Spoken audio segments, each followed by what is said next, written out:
Կուզեի այս պայդրությամբ արկա որոշակի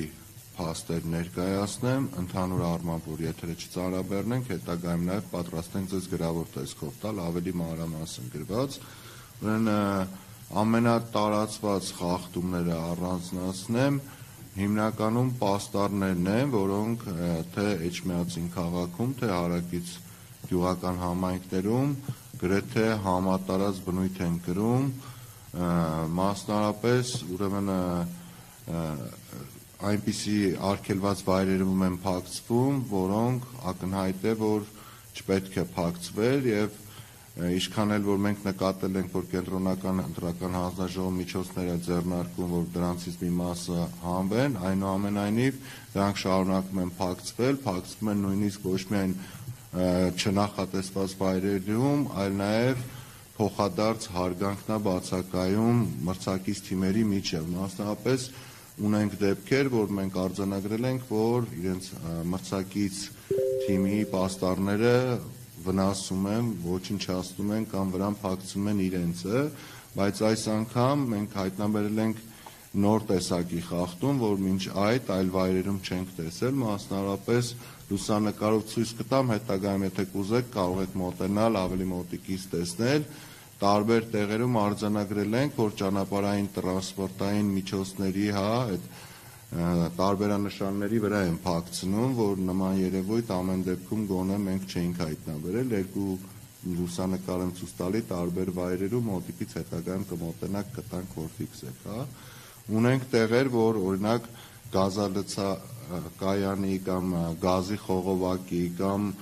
ասենք էլեկտրասյուների, դրանց համար նախատեսված արկղերի վրա են փակցնում, կանգառներում, ընդհուպ ունենք արձանագրած, որ նույնիսկ նախորդ 4-5 տարվա վաղեմության նկարներ կան, այսինքն հիմնականում այն համայնքները, որ իրանք պատրաստվում են ղեկավարեն, նույնիսկ 5 տարի ժամանակում չեն էլ մաքրել իրանց հետևից նախորդ մասնակիցները, որը շատ տհաճ, օրինակ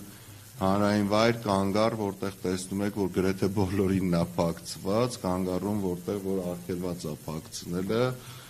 կամ հենց որ նախորդ ընտրություններից հետո մնացած պաստառի, ասենց աղբավայրի նմանվող վայրեր են, այս են ամենատարածված հասարակ խախտումներն են, Շնորհակալություն մեր լրագրողական համայնքին, որոնք նաև իրենք են շատ մեծ հանրային վերահսկողություն իրականացնում, մասնարապես ունենք վիդեո, որտեղ Լիա Սարգսյանի կողմից կա հայտնաբերված հենց վարչական ռեսուրսի ամենատարածված, չգիտեմ, դեպքը, երբ որ համայնքապետարանին պատկանող մեքենայով համայնքապետանի վճարվող աշխատողները, համայնքապետանի կողմից վճարվող աշխատանքները աշխատանքային ժամին փակցնում են համայնքի ղեկավարի պաշտոնակատարի պաստառը եւ փակցում են ոչ նախատեսված վայրում, մինչդեռ համայնքի ղեկավարի պաշտոնակատարը ինքը պետք է պայքարեր այդ վայրերում չփակցնելու համար, մասնապես տեսել ենք, բազմաբնակարան շենքի պատին, որը ընդհանուր սեփականություն է հանդիսանում ամբողջ այդ շենքի բնակիչների ու չեմ կարծում, որ բոլորից ունեցել է համաձայնություն, որ փակցրել է։ Ունենք նաև այլ խախտումներ, մասնարապես, որ ուժային մարմինները կամ իրավապահ մարմինները շատ անհամաչափ են գործում, մասնարապես ունենք դեպք, որ հանձնաժողովի նախագահը իր տանը նստած օգնություն է բաժանում, որը օրենքով արգելված է եւ այս պահին ունի տնային կալանք, բայց օրինակ իր նկատմամբ, որը ձե ֆիզիկական ուժ չեն կիրառել, շատ գովելի է, որ չեն կիրառել, բայց մեկ այլ դեպքում օրինակ մենք տեսանք, որ Մայր Հայաստանի շտաբի դիմաց օրինակ օնո, եթե չեմ սխալվում, բլոգերի նկատմամբ ֆիզիկական ուժ էր կիրառվել ու դեռևս այս պահին մեզ հայտնի չէ, թե ինչն էր հիմքը, որ ուժ կիրառելով մարդուն բերման են ենթարկում, այսինքն ակնհայտ է, որ մի դեպքում շատ ճիշտ ձևով են մարդկանց բերման ենթարկում, մեկ այլ դեպքում ֆիզիկական ուժ են կիրառում, ըստ ականատեսի, որի վիդեոն նույնպես կա, որեցե դիմադրություն ցույց չի տվել, չի պայքարել, այսինքն որեցե բան չի արել այդ բան, բայց ամեն դեպքում ըստ ականատեսի խոսքերի ուժ կիրառվել։ Կուզենամ հատուկ շեշտեմ, որ հիմնականում այս պաստառների հետ կապված գրեթե բոլորը խախտումներ անում են, բայց ընդգծված երկու ուժ առնվազն բոլորից շատ, անգամներով ավելի շատ խախտում են արել, մասնավորապես համար 1 հաղթանակ կուսակցությունների դաշինքը եւ 7-ը քաղաքացիական պայմանագիր կուսակցության տեխնացուներն են կամ նրանց շտաբի աշխատողներն են, որ շատ համատարած գրեթե ամբողջ քաղաքը, բոլոր գյուղական համայնքները, նույնիսկ այնտեղեր որ չեմ պատկերացնում, նույնիսկ եթե դա մասնավոր սեփականություն է, ես ամենայն դեպս չէի ուզենա իմ նկարը այդ դեպքում կպցվեր, այդպիսի դեպքեր էլ ունենք, այս ընդհանուրն է, մենք զուգահեռ հիմա նաև մոնիտորինգ ենք անում ֆինանսական մասը,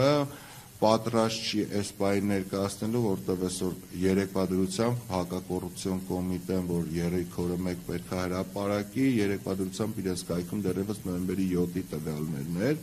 բայց իմ համոզմամբ, որը չեմ պնդի այս բանին, բայց ակնհայտ է, որ այն գումարները, որ ցույց են տրվում եւ մենակ պաստառների վրա ծախսված գումարները պետք է որ չհամապատասխանի իրար, մասնավորապես հենց Էջմիածին քաղաք մտնելու հենց շեմին մի քանի տասնյակ, երբ չգիտեմ 5 տասնյակ կամ ավելի պաստառներ են փակցված, որոնք կարծում եմ ահռելի մեծ գումարների մասին է, ամեն դեպքում ասում եմ վերջնական չի, միգուցե պայմանավորվել են հետագայում վճարեն, ամեն դեպքում երբ որ թվերը կլինեն, մենք մեր ամփոփատերթում կներկայացնենք։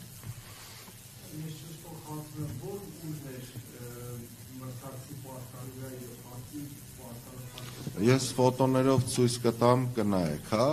տասնյակ են, պատրաստ եմ բոլորը ձեզ տրամադրեմ, դուք ինքներդ համոզվեք։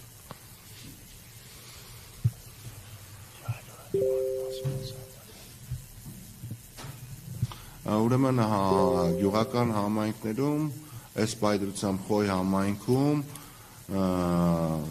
համայնքի ղեկավարի պաշտոնակատարը Էլեն ճճացող դեպքերից ասեմ, հենց սկզբի օրը, որ քարոզարշավի սկզբի մեկնարկային օրը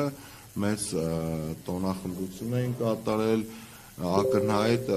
որոշակի նյութական արժեքներ ունեցող նվերներ էին տվել, ու ցավոք սրտի, որ ներկայիս Էջմիածին քաղաքի համայնքի ղեկավարի պաշտոնակատարը մրցակից թիմի առաջի համարի բարեկամին ըստ իր ներկայացրածի աշխատանքից է ազատել, այսինքն դեպքերը շատ են, դրա համար եմ ասում, որ մենք ավելի լավ է գրավոր ձեզ ներկայացնենք, որպեսզի շատ չծանրաբեռնենք, իսկ վերջում էլ ամփոփաթերթով արդեն բոլորը իրենց հղումներով, մամուլում առկա տեսանյութերով, լուսանկարներով ձեզ կտրամադրենք։ Շատ լավ, շնորհակալություն, մենք շարունակենք մեր ասելիսը, ես խոսքը տրամադրեմ Սոլակ Հակոբյանին։